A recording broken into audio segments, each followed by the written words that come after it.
On the day we were supposed to leave for our honeymoon, he handed me divorce papers. "I'm taking my whole family with me. If you don't like it, we'll get divorced," he said.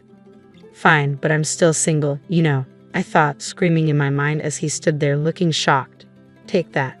My name is Emma. I'm 35 years old and work at a real estate company. I enjoy my job and find it fulfilling. I'm lucky to have supportive colleagues, both senior and junior.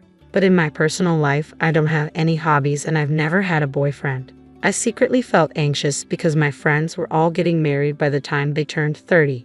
There were only a few of us still single. My juniors at work were also leaving the company one by one, and each time it felt like a stab in the chest. That's when I met Brian through a friend's introduction. He was 2 years younger and had a smile that made me feel protective.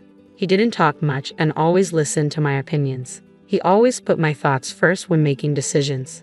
Since I had never been with a man before, I quickly fell for Brian's personality. Our relationship developed smoothly.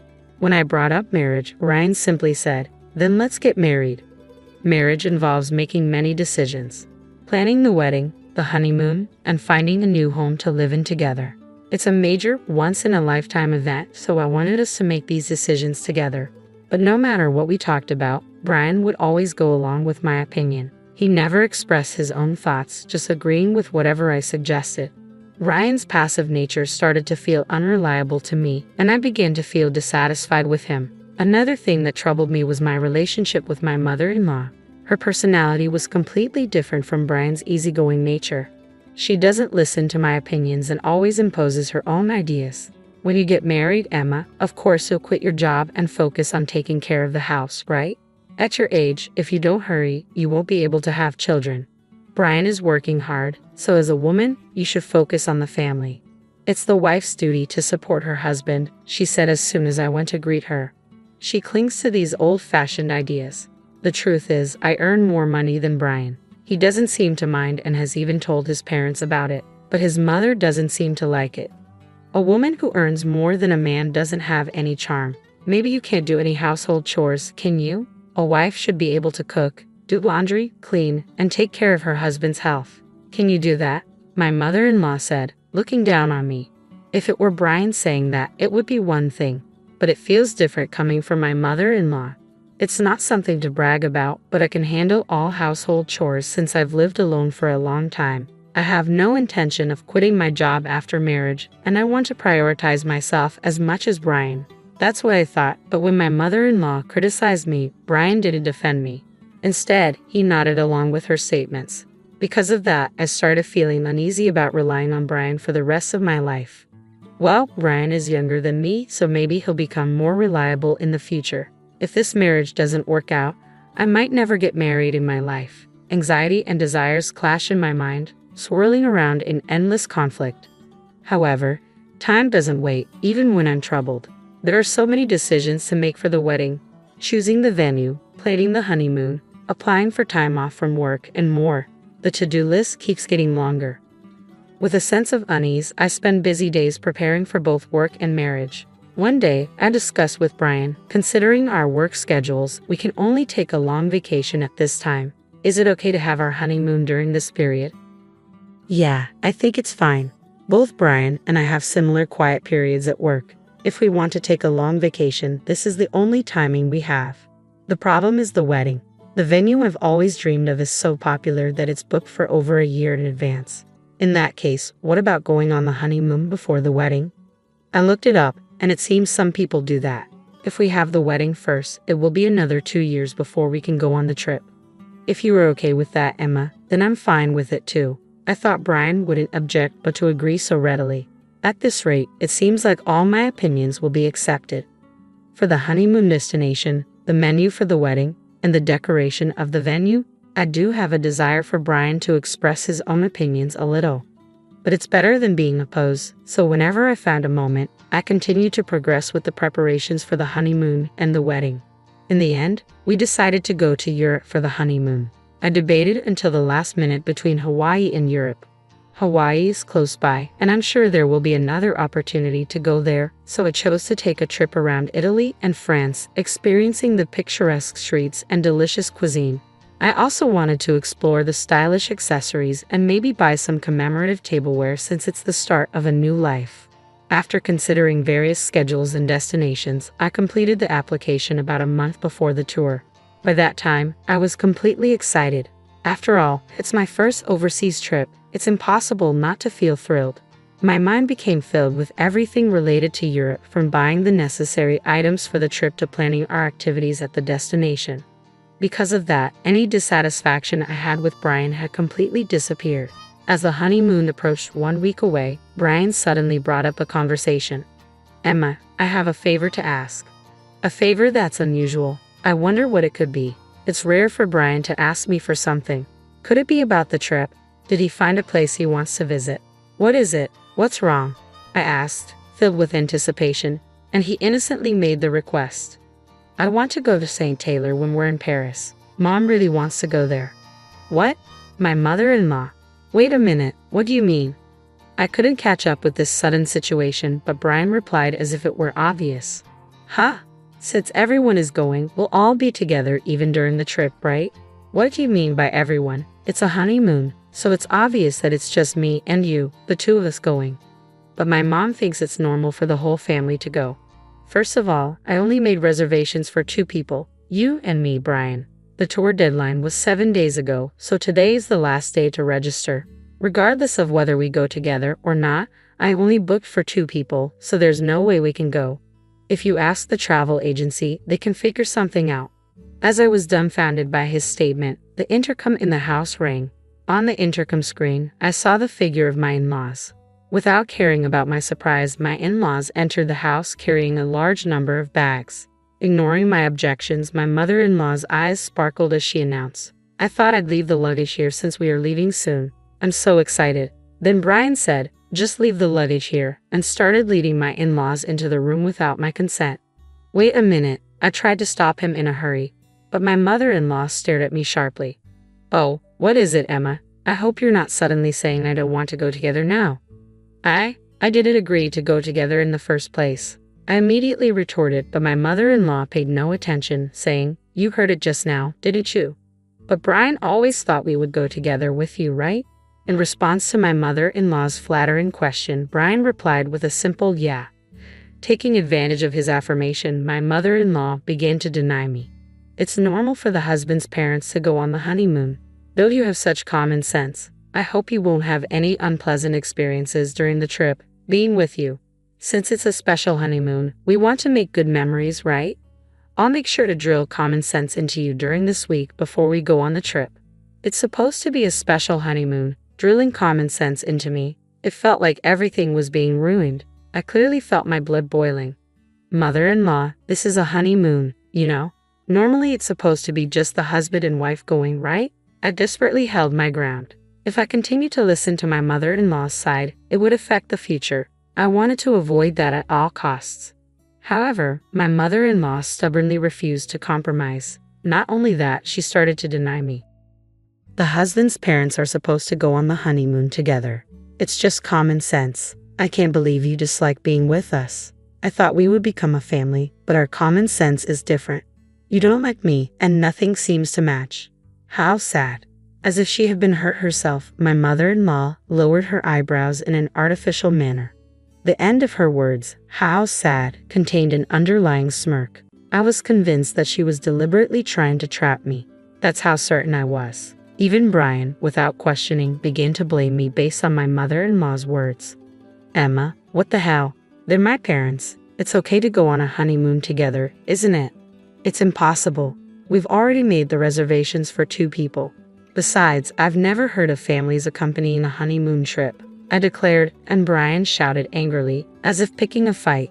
"I never thought you hated my parents so much, Emma. That's it. Just leave for today." He looked at me as if he couldn't believe what he was seeing. As Brian spoke, a wicked smile formed on my mother-in-law's face. Why does he always take his mother's side without listening to his spouse's opinion, especially at a time like this? I wanted him to support my views. Before I could even react to his words, I found myself pushed out to the entrance. Just before the door closed, I caught a glimpse of my mother-in-law's smug expression. I was left outside, unable to do anything but stand there. Why am I being treated like the bad guy? Why does everything have to be ruined, including this precious trip? Frustration and sadness overwhelmed me, and tears began to flow. A few hours later, I received a message from Brian. I want you to see if it's still possible for them to join the tour. If not, we'll cancel this trip and apply for a tour where all 4 of us can go. Please think rationally. If you reconsider, we can figure it out properly. I don't think I'm in the wrong, so I have no reason to apologize or respond. Brian must be angry too, because there was no contact after that message. Time passed, and the day of our honeymoon departure finally arrived. I couldn't imagine enjoying it in this state, but we had been preparing for this honeymoon for a month. I couldn't refuse. As I prepared to leave the house with a heavy heart, the intercom rang. Brian had come to pick me up. We hadn't seen each other since that incident, so I didn't know what kind of face to put on. The fact that he came to pick me up meant that he still intended to go on the trip. But he didn't have a single suitcase with him. Instead, he handed me a divorce paper. After hurting my parents, you still intended to go on this trip, didn't you? I'm taking my entire family on this honeymoon. If you don't like it, let's get a divorce. My mom said it would be better that way. Saying that, he thrust the divorce paper in front of me. In that moment, I finally realized what kind of person he was. I thought he would listen to my opinions and prioritize me, that he was kind. But that wasn't the case. This man is just someone without his own opinions, and he prioritizes his family over me. That's Brian. As I came to that realization, I felt my feelings for him cooling down. Even if I were to marry him, I couldn't see myself overcoming the many challenges that awaited us in the future and becoming a family with that mother-in-law. It was an impossible scenario. Determined, I pointed at the divorce paper in front of me and said, "Sure, but I'm still single, you know." "Huh?" Brian exclaimed, clearly surprised by my words. "Single? What do you mean? Weren't you listening?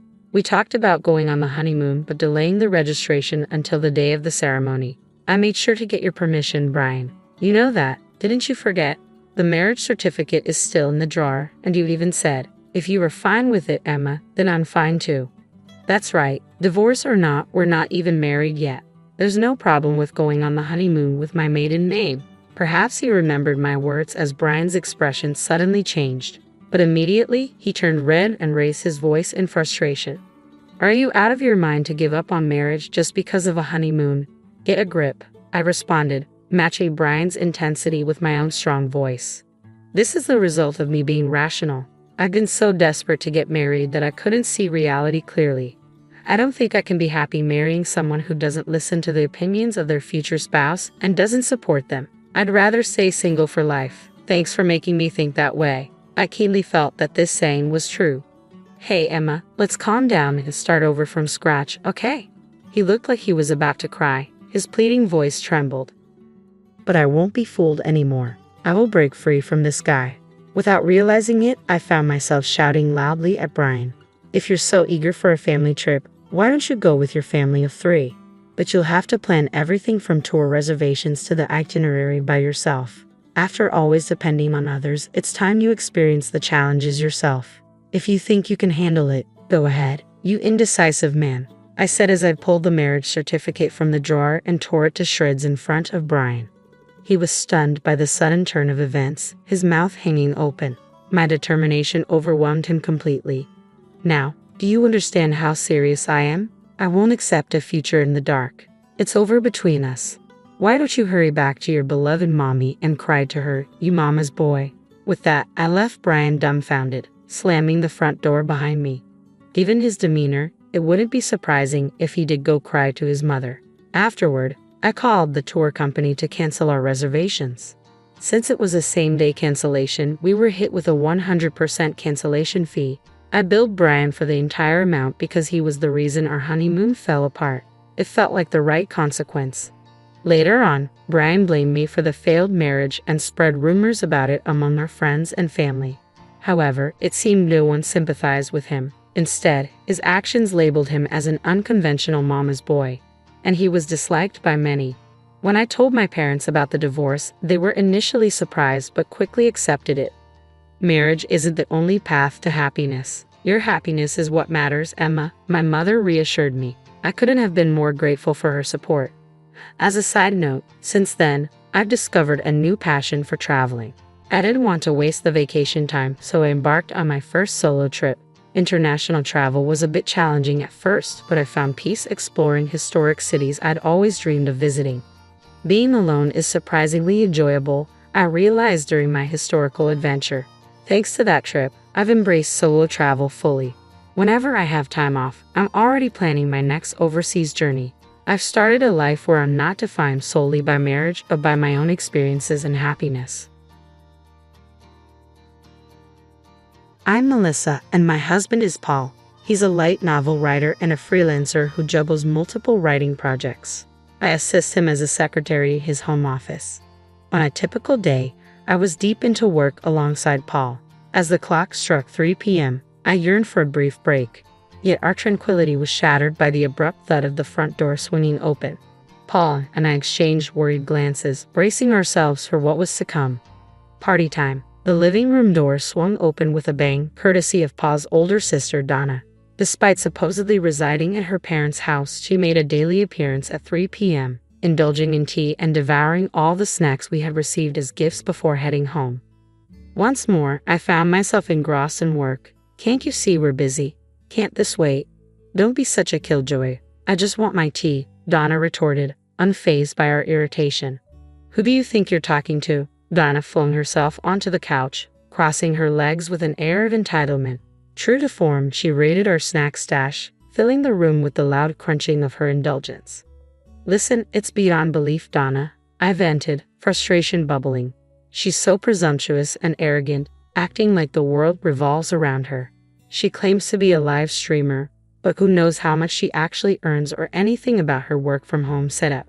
And then she has the nerve to demand tea from me, her sister-in-law, as if I'm her personal servant. And as a result, Donna receives a scolding from my in-laws, though it's merely a temporary halt to her behavior. This demeanor has persisted since I first began dating Paul in high school, so it doesn't faze me much. Handle it yourself, I retorted.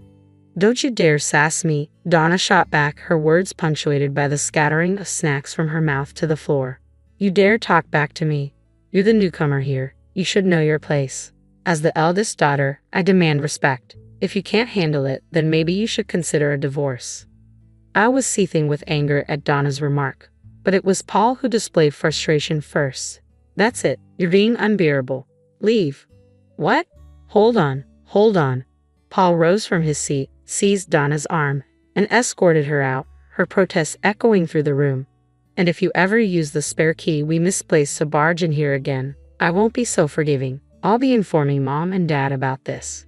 Enough, Donna. Enough fuss, Paul commanded firmly. He reached the front door, where Donna continued her complaints, and secured the chain lock, ensuring she couldn't barge in again.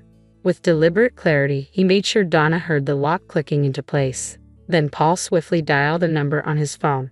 Dad? Donna's here again. Just a moment. Paul paused to address his father. The persistent knocking on the door echoed throughout the room, but eventually it ceased.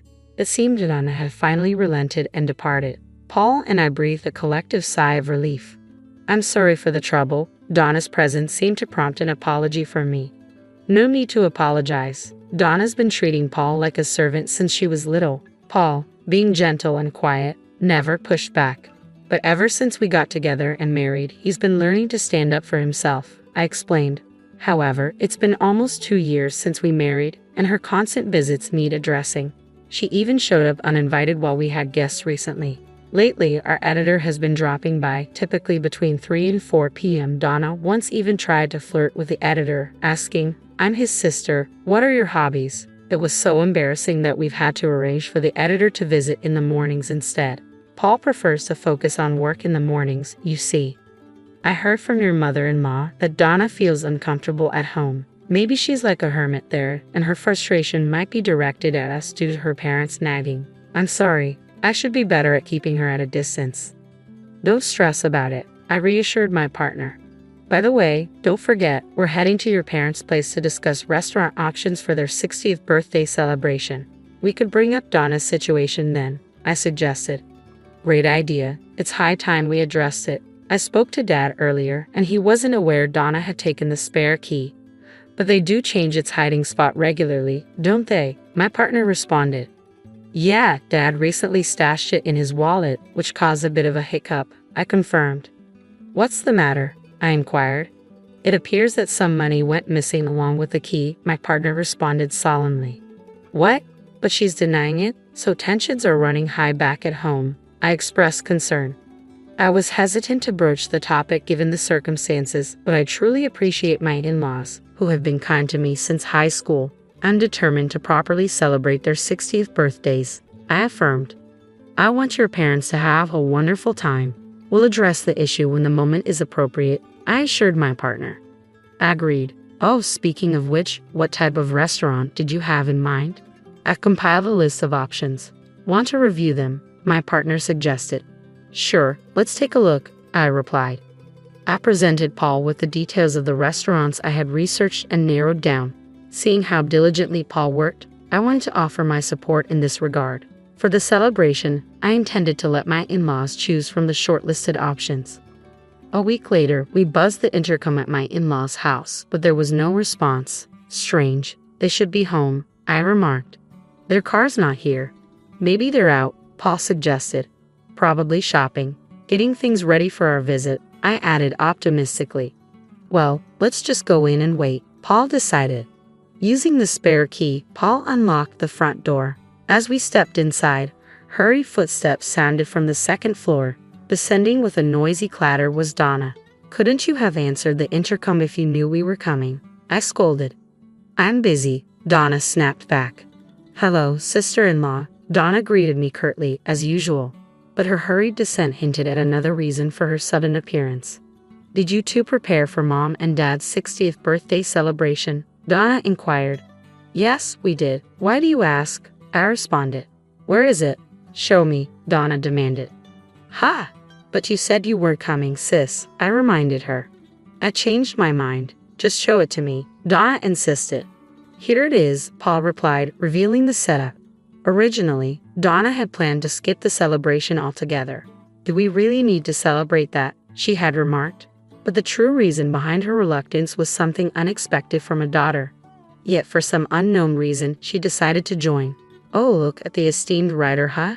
You must be swimming in success. This fancy restaurant you've chosen, quite the high roller move, Donna remarked, eyeing the information she snatched from Paul with a snide chuckle. Why do you have to say things that irritate me? Paul snapped back. Why not? You must be raking it in, right? Though I'm making multiples of that, just so you know, she continued, her words always aimed at belittling Paul. If she truly earned multiples of his income, she'd easily clear 6 figures annually. However, there's no evidence to support this claim. Also, it was Melissa who selected the restaurant. Okay, can you please stop being so rude? Donna's intense stare made me uneasy. I instinctively retreated, asking, what's on your mind? But Donna proceeded to utter something utterly outrageous. Ah, there it is, Paul. You're finally witnessing this woman's true nature, aren't you? What? Oh, never mind. I'm excited for the celebration. Catch you later. Paul brushed off the comment. Donna then forcefully ushered both of us out the door. Strangely, she held onto the document, continuing her disruptive behavior yet again. Well, no big deal. We can print out the restaurant details whenever we need to, and then we can show my in-laws the photos to confirm, I reassured Paul. As it happened, our in-laws had completely forgotten about our visit that day and had gone to a Sunday farmers market instead. They apologized to us later for the mix-up. With the venue finalized and the reservation complete, we eagerly awaited the day of the 60th birthday celebration. As we arrived on site, Donna and our parents were already there.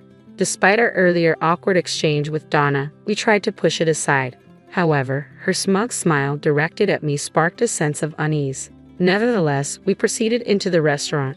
We were led to a private room, exquisitely designed in traditional Japanese style, surpassing the beauty depicted in online photos.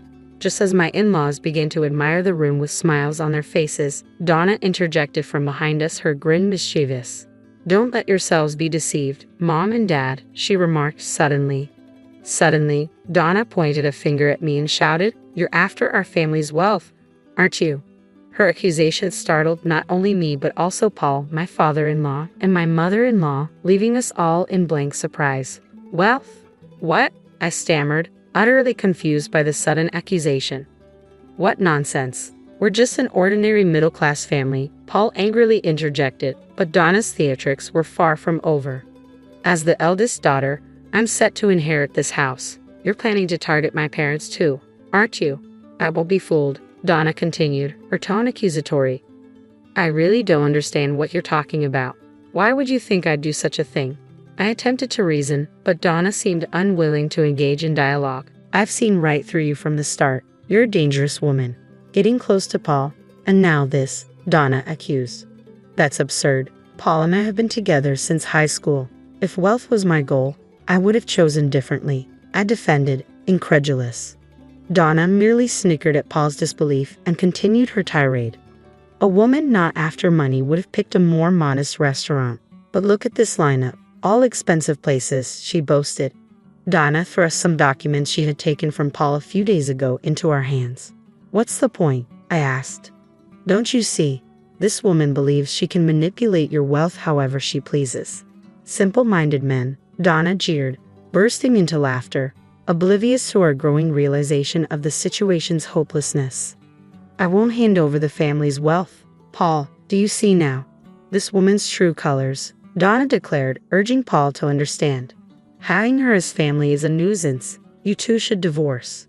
Paul, this is an order from your elder sister for the peace and security of our home. You need to divorce her and leave.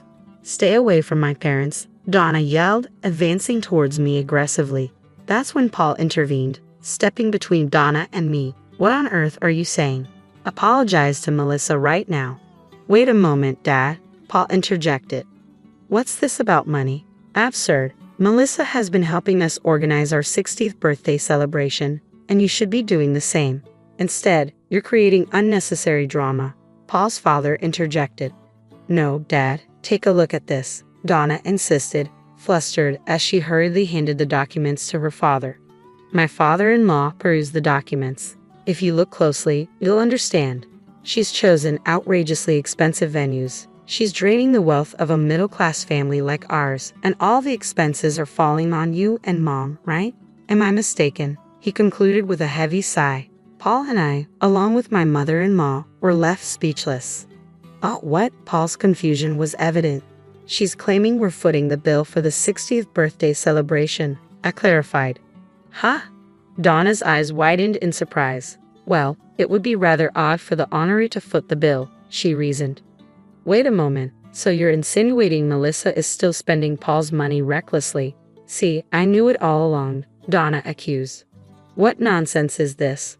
Melissa works alongside me and you know my salary supports us both. There's no reason for concern, Paul countered. But, Donna faltered. And what's your take on this, Mom? Donna turned to her mother, hoping for support. My mother-in-law stood there, silently, her head bowed. Exactly, Mom, you understand, right? Donna appealed. Listen, each of these venues holds cherished memories for your father and me, my mother-in-law explained.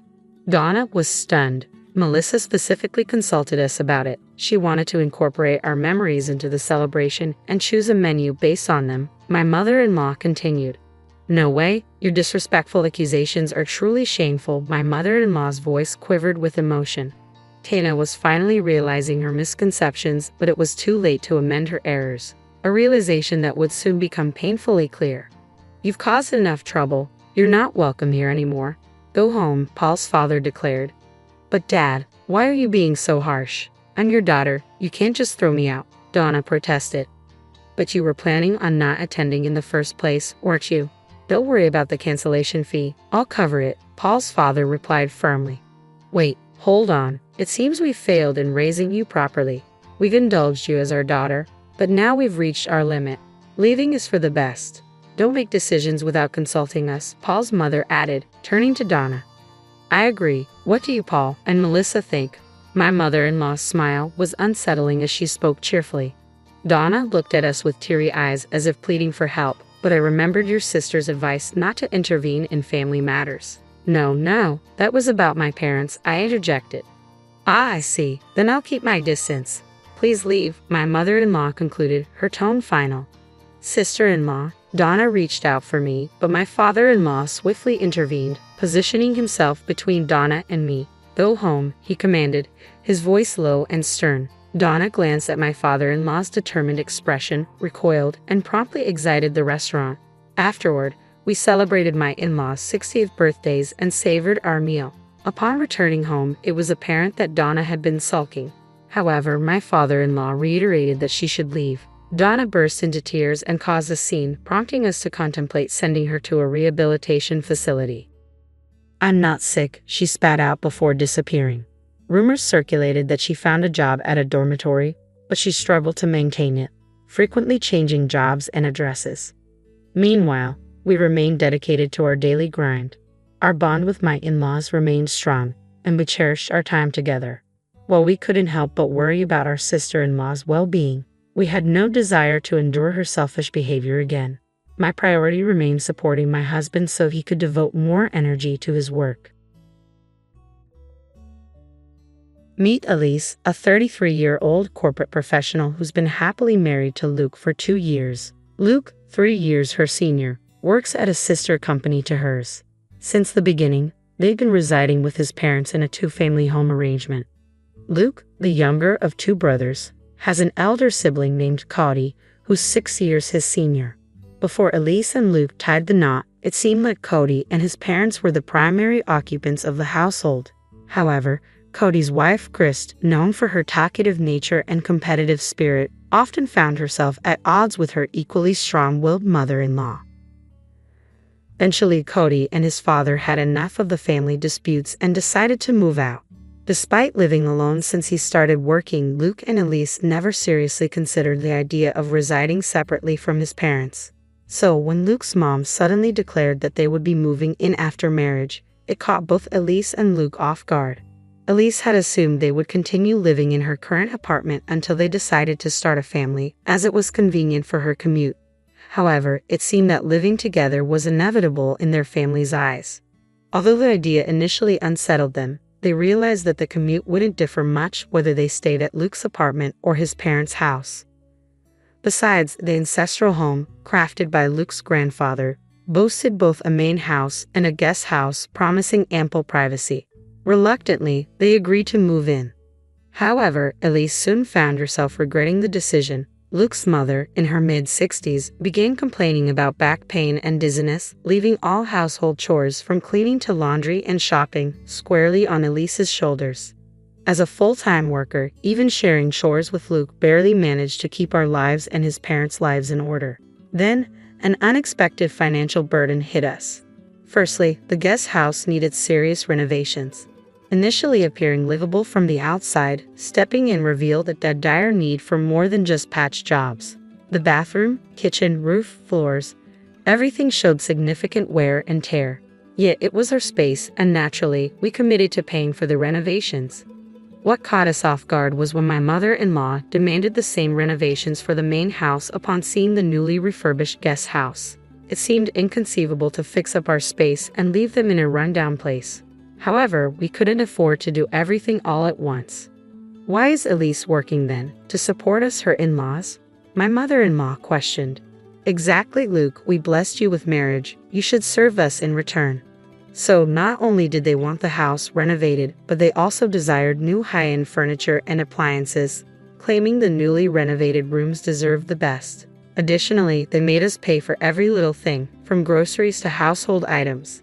Thanks to this situation, Luke and I struggled to save even a tiny bit of money every month. Just as we approached the 3rd year, my mother-in-law and the Cody couple suddenly dropped the bomb. "We're moving in, you have to move out." Christy explained that Cody got laid off, although he was actually spared but chose to leave to save a collie with kids. Despite having 1-year-old twins himself, he was deemed more responsible due to his prestigious university background. Facing this ultimatum, Luke and I sat down with my in-laws, pleading our case for hours until we finally conceded, "Fine, we'll move out this week." It was clear that we had no other choice.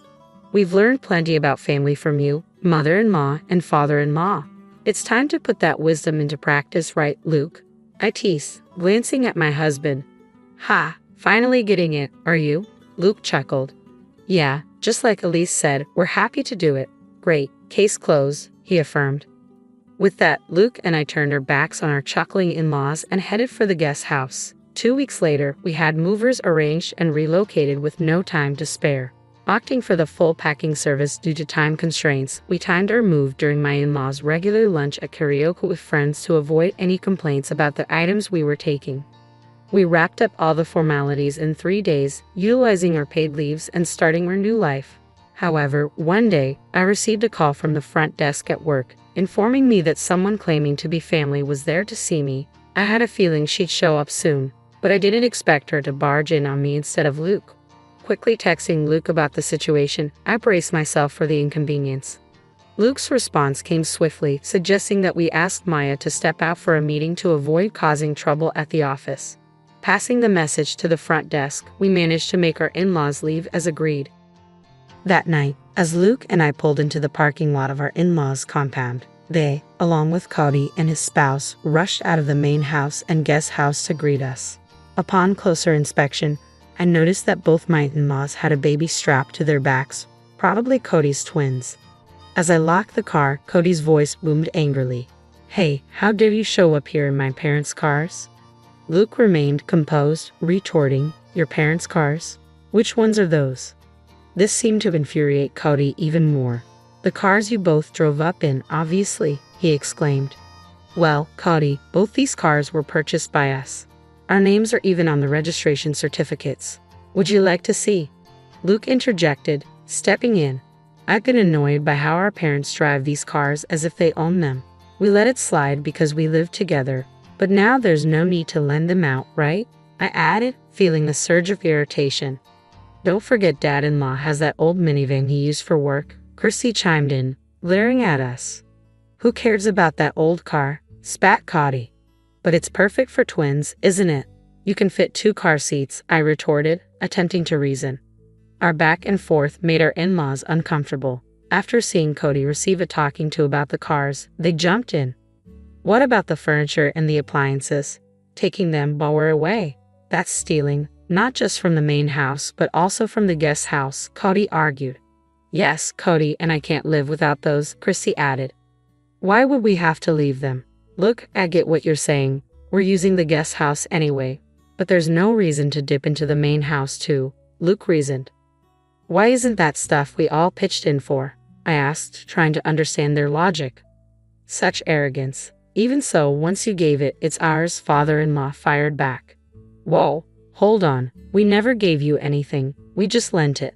There's no memory of us ever saying we're giving it to you, and there's no transfer of ownership on paper," Luke countered, shocking both our in-laws. "We were living together, so we lent stuff as a courtesy. Now that we're living separately, why would we keep lending you things? We just took back what's ours. Is that a problem?" Luke continued, exchanging smiles with me. "Well, we have washing machines and fridges too. You don't need 2 of each, do you?" they argued. "Exactly, so why not lend it to us again? Wherever you've moved, stuffing everything into a small space will just make it even more cramped," Luke concluded. We exchanged grins, acknowledging our cramped living situation. "True, we're pretty packed right now," I admitted. "Absolutely, it's a tight fit," Luke agreed. Chrissy began, "In that case." But we cut her off. "Remember, it's a storage room, so it's supposed to be cramped," I chuckled. "Exactly. Until the official contract is done, this is how it has to be," Luke concluded. This left Cody and our in-laws utterly confused. Then Luke dropped a bombshell. "Oh, by the way, both of us are moving to Boston next month." Luke smoothly explained that we had both originally been offered positions at the corporate headquarters but had turned them down because we were living with my in-laws. However, now that the obstacle of living with them was removed, we had both accepted the transfers and happily received internal notifications for positions at the corporate headquarters. Even better, if all went well, we could be working there till retirement. As luck would have it, Luke's colleague, who was going overseas for an extended period, wanted to sell his high-rise condo. Everything fell into place quickly. "You guys are going to live in a high-rise condo in Boston? Man, life sure does throw some curveballs, doesn't it?" Cody remarked. "Totally. If Cody and the gang hadn't told us to move out so they could live here, we wouldn't have stumbled upon this jackpot," I replied. "But how could we even afford a high-rise condo? That seems unreal," Chrissy questioned. "That's thanks to Alisa's dad. He provided the down payment," Luke revealed. Elisa's dad just gave you the down payment? Cody asked, surprised. Yes, my sister is inheriting the family property, so this is sort of a trade-off. Plus, a previous owner asked if we could hold on to his modern altar until, upon my return to the country, I proposed lowering the asking price, and he agreed, securing a significant discount. However, hearing about the extent of the discount, Christy, who was standing nearby, burst into tears, exclaiming, "That's so unfair. I'd rather have a high-rise condo in Boston than live in Atlanta." Suddenly, the in-laws, who had been quiet all this time, switched gears and started fawning. "Well, it looks like Luke really has it together, doesn't he? Like mother, like son. Luke is following in my footsteps," they chimed in. Ignoring their comments, Luke turned to me and said, "Living in a high-rise in Boston, everyone's going to be so jealous. When are you moving? We must visit. If we're going to Boston, you should come too," I suggested. The idea seemed to intrigue them. However, the mood shifted when Cody and Christy stopped their arguing and snapped at the in-laws. "What are you talking about? Cody's being downsized, so you're going to have to support us. Plus, until I find another job, Christy will have to go back to work early from her parental leave. You'll have to take care of her household chores and the twins," they confronted. As tension mounted, Cody and Christy marched up to the in-laws who were carrying the twins. The babies, sensing the tension, started crying, waking up the entire neighborhood. Noticing the neighbors gathering at a distance from the garage, the in-laws turned beet red. Luke finally intervened, addressing Cody and the others. "Stop just standing there. Exactly, these guys are trying to take advantage of us, your parents." Luke's laughter echoed as he continued, "So, this is like a battle of wits between a raccoon and a fox, huh?" Turning to the bewildered faces around him, he grinned and explained, "If both couples, us and you, don't work, our family finances will collapse next month." Fuming, Christy asked what this meant. I chimed in, "Christy, you thought if Cody lost his job and you moved into the in-laws' rental home, you could just push the utility bills and groceries onto them, right? Well, our income was running this house and you can't count on it anymore." "I've never heard about this, exactly what we're telling you now," I admitted, puzzled. "Oh, and you'll also need to help with the mortgage payments for the house renovation. It's in father-in-law's name," Luke added. "Why is it in his name?" I questioned, catching the in-laws off guard. Luke took over, explaining, "I wanted the loan in my name since I was paying for it, but Dad insisted it would be shameful. So we used this property as collateral. Until now, we've been transferring money into Dad's account to cover the loan. Cody, you'll need to chip in starting next month." Of course, the in-laws and Cody were against it, but Luke firmly declined to continue payments. "We're going to give up the inheritance. So Cody, as the one who will inherit, you better take good care of your parents and the family home," I firmly told him. "But children are still obligated to take care of their parents, right?" my mother-in-law insisted. Luke brushed it off, saying, "Well, considering we've been covering your living expenses and loan payments for the past 2 years, I'd say that pretty much balances out any future caregiving costs I'd have as a son, don't you think? Let's go home, love," Luke said, looking at me. "Goodbye, everyone. I doubt we'll meet again." "Take care," I said, bidding farewell. The next day, Luke and I sold off the furniture and appliances we had moved from the main house, along with 2 cars we wouldn't need anymore. When Chrissy texted us asking for them, I simply replied, "Why?" and blocked her. After that, the special leave granted for our job transfer wasn't enough, so we had to use up our remaining paid vacations to finally finish moving into the apartment. Buying the high-rise condo would take more time, so for the first year, we decided to rent, thanks to the generosity of my boss who owns the place. As the weekend arrived, bringing a bit of calm after the storm of recent days, we gazed at the city lights, and Luke broke the silence. "I know I've been a hassle this time, but thanks for sticking with me," I said, feeling grateful for Luke's patience. "What's with the formal tone all of a sudden?" Luke joked, but then his expression turned serious. "When we first got married and the idea of living together came up, I should have thought things through. But back then, I was just happy you chose me over Cody, who I'd been compared to since we were kids." He continued, reflecting on how we had mindlessly followed his parents' wishes until they told us to move out to make room for Cody and his family due to the company restructuring.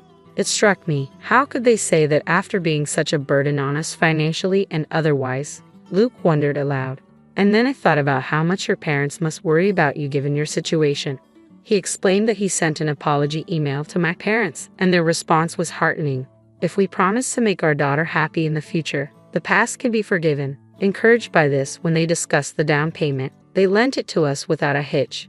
Luke made a promise to do everything in his power to protect our life together, just the two of us and our future children, if we were blessed to have them. However, on the other hand, it seemed my in-laws were struggling. Despite pulling from their retirement income, they could barely afford the loan for the home renovation. With Cody's attempts to find new employment proving futile, they were forced to make do with Christy's salary now that she had returned to work. Arguments were frequent, often loud enough to hear outside the house. A former colleague even reached out to me, mentioning gossip about them skipping town, as they had cut off all contact with Luke and me. They even resorted to reaching out to my parents, but my dad immediately changed his phone number, seeing it as a small but significant step, given how they had belittled my family and neglected pre-marriage courtesies. Now, they had almost no way to get in touch with us. What goes around comes around, I mused.